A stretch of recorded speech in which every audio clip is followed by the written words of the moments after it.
ছাত্র জনতা, সামরিক বাহিনী, পুলিশ প্রশাসন, সমস্ত জনগণ অন্তত একটা পর্যায়ে এক বিন্দুতে এসে মিলিত হয়েছে বিদায়ী এই গণ অভ্যুত্থান সফল হয়েছে। গণ অভ্যুত্থানে যে প্রক্রিয়ায় হোক, যেভাবেই হোক, সেনাবাহিনী জনগণের পাশে এসে দাঁড়িয়েছে এবং সেনাবাহিনীর এই গৌরব উজ্জ্বল ভূমিকা ৭১-এর মুক্তিযুদ্ধ থেকে ৯০-এর স্বৈরাচার বিরোধী আন্দোলনও যদি দেখেন, এই ২৪-এর গণ অভ্যুত্থান দেখেন, সবসময় তারা শেষ পর্যন্ত দেশের স্বাধীনতা, সার্বভৌমত্ব রক্ষায় জনগণের পাশে ছিল। দুই একজন বুদ্ধিজীবী নতুন নতুন টার্ম ইউজ করে ছাত্র জনতা সৈনিকদের অভ্যুত্থান মানে এইখানে আর্মির কোনো অফিসার ভূমিকা রাখে নাই, সৈনিকদেরকে এখানে টেনে এনে একটা বিভাজন তৈরি করছে। এরা ওই ৭৫-এর মতো আরেকটা হঠকারী গ্রুপ যারা দেশে নৈরাজ্য তৈরি করতে চায়। কাজেই নৈরাজ্যকারী হঠকারীদের বিরুদ্ধে আমাদের সজাগ এবং সতর্ক থাকতে হবে।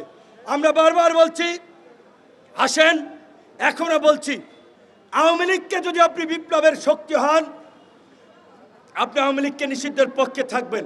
আমরা বলছি সমস্ত রাজনৈতিক দলগুলো যদি যার যার ব্যানার নিয়ে আগামীকালকে রাজপথে নামে ২৪ ঘন্টার মধ্যে সরকার আওয়ামী লীগকে নিষিদ্ধ করতে বাধ্য হবে।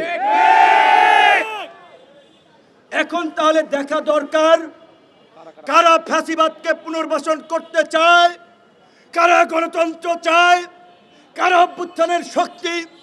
আমার ব্যানারে আসার দরকার নাই, আমাদের দলের নেতৃত্ব আসার দরকার নাই।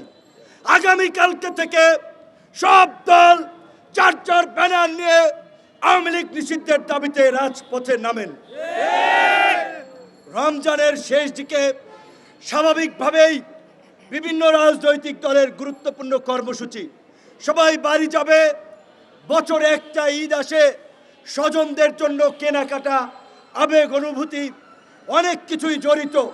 আমি গণ অধিকার পরিষদের নেতা কর্মীদেরকে অনুরোধ করে বলবো, এই ঈদটা প্রয়োজনে আমরা কম আনন্দ ফুর্তি করলাম, আগামীকালকে থেকে সারা দেশে জেলা উপজেলায় গণ অধিকার পরিষদের নেতা কর্মীরা আওয়ামী লীগ নিষিদ্ধে গণ স্বাক্ষর এবং অবস্থান কর্মসূচি পালন করবেন।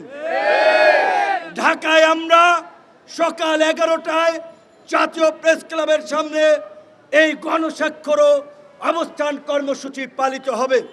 একইভাবে জেলা পর্যায়ে, উপজেলা পর্যায়ে যার যার সুবিধাজনক সময়ে সারা দেশে আওয়ামী লীগ নিষিদ্ধ, গণহত্যার বিচার, লুটপাটের বিচারের দাবিতে এই গণস্বাক্ষর আপনারা সংগ্রহ করবেন এবং এই জনসমর্থন নিয়ে পরবর্তীতে আমাদের করণীয় এবং কর্মসূচি ঠিক করা হবে।